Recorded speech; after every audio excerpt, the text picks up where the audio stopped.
Friends, आज हम बात करेंगे जीटीएल इंफ्रास्ट्रक्चर लिमिटेड के बारे में। और जैसा कि आप लोग देख पाए हो दोस्तों, आज के दिन भी जीटीएल में हमें कोई भी तेजी बनते हुए नहीं दिखाई दे रही है। आज के दिन जीटीएल में करीब करीब हमें 3.5% की एक गिरावट होते हुए दिखाई दे रही है। तो आज इस वीडियो के माध्यम से हम लोग जानेंगे दोस्तों कि आने वाले समय में क्या जीटीएल में हमें कोई तेजी बनते हुए दिखाई दे सकती है या नहीं। क्योंकि अगर आप नोटिस किए होंगे दोस्तों, जीटीएल एक ही प्राइस रेंज में हमें ट्रेड करता हुआ दिखाई दे रहा है।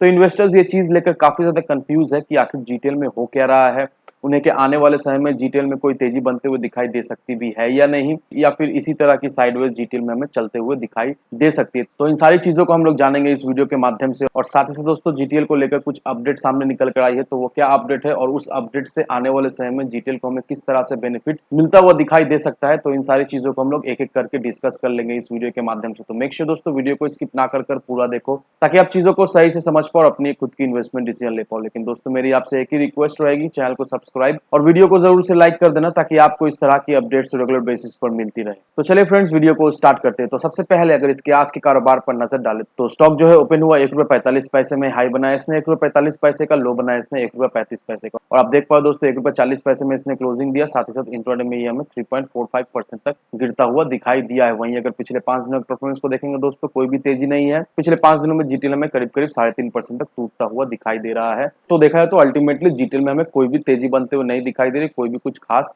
रिटर्न भी इन्वेस्टर्स को जीटीएल बनाकर नहीं दे पा रहा है। तो इन्वेस्टर्स ये चीज लेकर परेशान है। तो मैं आपको अब कुछ आर्टिकल दिखाना चाहूंगा दोस्तों, वो आर्टिकल देखकर आप क्लियरली समझ जाओगे कि आने वाले समय में जीटीएल में हमें क्या तेजी बनते हुए दिखाई दे सकती है या नहीं। तो अब दोस्तों, इस आर्टिकल को देखो, यहाँ पर क्या मेंशन किया हुआ है। यहाँ पर देखो दोस्तों, टेलीकॉम टावर इंडस्ट्री 2022 के टॉप प्लेयर कौन कौन निकल कर आ रहे हैं अगर एनालिसिस का माने तो। और इसमें अगर आप देखोगे दोस्तों कि यहाँ पर जीटीएल इंफ्रा का भी नाम आपको दिखाई दे रहा होगा। बीएसएनएल है, रिलायंस इन्फोटेल है, वियम नेटवर्क्स है, काफी सारे national as well as international companies के नाम आपको इस आर्टिकल में दिखाई दे रहा होगा। और यहाँ पर जीटीएल इंफ्रा का भी नाम हमें आता हुआ दिखाई दे रहा है। तो आप देख लो दोस्तों, एक्सपर्ट्स का ये मानना है कि टेलीकॉम टावर इंडस्ट्रीज में जीटीएल इंफ्रा का भी एक बहुत ही अहम भूमिका है। जीटीएल इंफ्रास्ट्रक्चर एक बहुत ही अहम प्लेयर। अब इस आर्टिकल को देखो, अब यहाँ पर गवर्नमेंट क्या कर रही है, यहाँ पर गवर्नमेंट लोकल कंपनीज, स्टार्टअप, इनसे ये अनुरोध कर रही है कि वो लोग 5G रोल आउट में अपना हिस्सेदारी ले। क्योंकि अगर लोकल कंपनीज और स्टार्टअप ये 5G के रोल आउट में अगर भागीदारी या फिर हम बोल सकते हैं हिस्सेदारी लेंगे, तो इससे 5G की टेक्नोलॉजी में हमें अच्छी खासी एक डेवलपमेंट मिलता हुआ दिखाई देगी। और ज्यादा से ज्यादा इक्विपमेंट या फिर ज्यादा से ज्यादा चीजें जो 5G को रोल आउट करने में लगने वाली है, वो इंडिया में ही प्रोड्यूस हो जाए। तो इस वजह से गवर्नमेंट क्या कर रही है, गवर्नमेंट लोकल फर्म्स, कंपनी या फिर स्टार्टअप से अनुरोध कर रही है कि वो लोग आकर 5G रोल आउट के भागीदारी बने और गवर्नमेंट को मदद करे 5G को अच्छी तरीके से रोल आउट करने में। अब यहाँ पर दोस्तों ऑफिशियली अनाउंसमेंट आ चुका है टेलीकॉम मिनिस्टर के द्वारा कि 5G सर्विसेज जो है वो अक्टूबर के महीने से आता हुआ हमें दिखाई देगा। और दोस्तों, जिन लोगों ने भी जीटीएल इंफ्रा में इन्वेस्ट करके रखा है, वो लोग देखा है तो इसी चीज का बेसब्री से वेट कर रहे हैं कि कब 5G लॉन्च हो और कब जीटीएल में तेजी बने। अब सरकार का यह भी कहना है कि आने वाले 2 साल में 2 से 3 ट्रिलियन डॉलर का इन्वेस्टमेंट आने वाला है टेलीकॉम सेक्टर में रिफॉर्म्स लाने के लिए। और ये जो 2 से 3 ट्रिलियन का जो इन्वेस्टमेंट आने वाला है दोस्तों, ये पूरा इन्वेस्टमेंट टेलीकॉम सेक्टर के ग्रोथ में लगने वाला है। इससे 5G टावर्स, 5G अच्छी से ऑपरेट हो, इंफ्रास्ट्रक्चर बनाने में, ये सारी चीजों में ये पैसा जो है वो लगाया जाएगा। और हम लोग अच्छी तरीके जानते हैं दोस्तों कि जीटीएल तो है एक पेनी स्टॉक, लेकिन इसका जो इंफ्रास्ट्रक्चर है, इसका जितना सारा टावर है इंडिया में, ये देखा है तो टॉप लीडिंग कंपनीज में आती है। हालांकि ये फाइनेंशियली पूरा हिला पड़ा हुआ है, बहुत ही वीक है, लेकिन फैक्ट तो यही है दोस्तों कि टावर सर्विस बिजनेस में ये काफी सालों से है और इसका अच्छा खासा टावर भी है। और वहीं अगर यहाँ पर दूसरी तरफ देखेंगे दोस्तों कि बीएसएनएल और भारत ब्रॉडबैंड नेटवर्क, ये दोनों का मर्जर होने वाला है। और गवर्नमेंट जो है वो 1.64 लाख करोड़ रुपीस का रिवाइवल पैकेज ये दोनों कंपनीज के लिए अनाउंसमेंट किया है। और आप लोग सभी अच्छी तरीके जानते हैं दोस्तों कि बीएसएनएल डायरेक्टली जीटीएल का क्लाइंट है। और हमें यह भी पता है कि बीएसएनएल ऑलरेडी जीटीएल के साथ काम कर रहा है close to 1 lakh 4G tower setup करने के लिए। तो ये सारा चीज देखकर एक चीज तो क्लियर है दोस्तों कि नो डाउट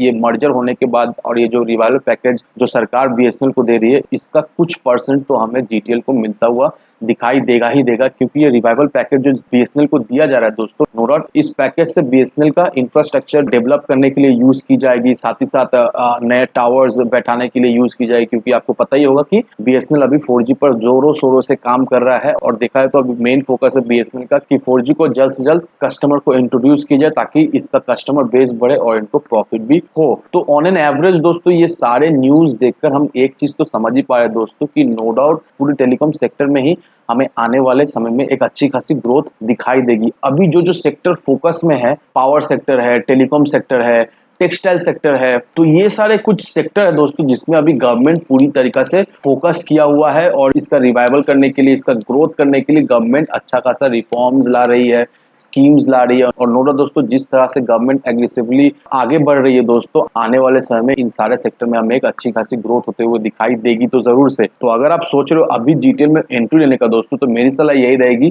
कि ये लेवल फिलहाल सही लेवल नहीं है जीटीएल में एंट्री लेने का। मैंने आपको ऑलरेडी बता दिया था कि ₹1.40-45 का लेवल एग्जिट करने का लेवल है जीटीएल में।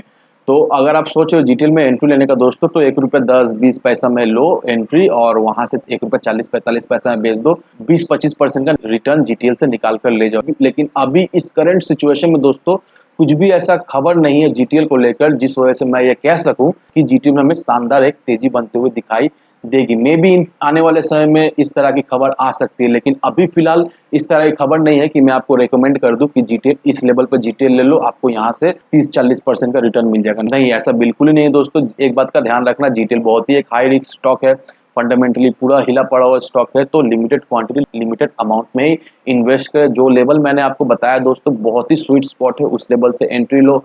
जो लेवल मैंने आपको एग्जिट करने को बोला है उस लेवल पर एग्जिट लो और एक अच्छा रिटर्न जीटीएल से कमा कर ले जाओ। तो इन सारे फैक्टर को कंसीडर करो, उसके बाद ही अपना एक इन्वेस्टमेंट डिसीजन लो। लेकिन दोस्तों मेरी आपसे एक ही विनती रहे कि विदाउट एनी डिटेल रिसर्च के बिना कहीं पर भी इन्वेस्टमेंट ना करें। वीडियो अगर आपको पसंद आए तो लाइक से सब्सक्राइब जरूर करना। तो चलिए फ्रेंड्स, मिलते हैं हम अगले वीडियो में। अभी थोके निकल कर आ रही है।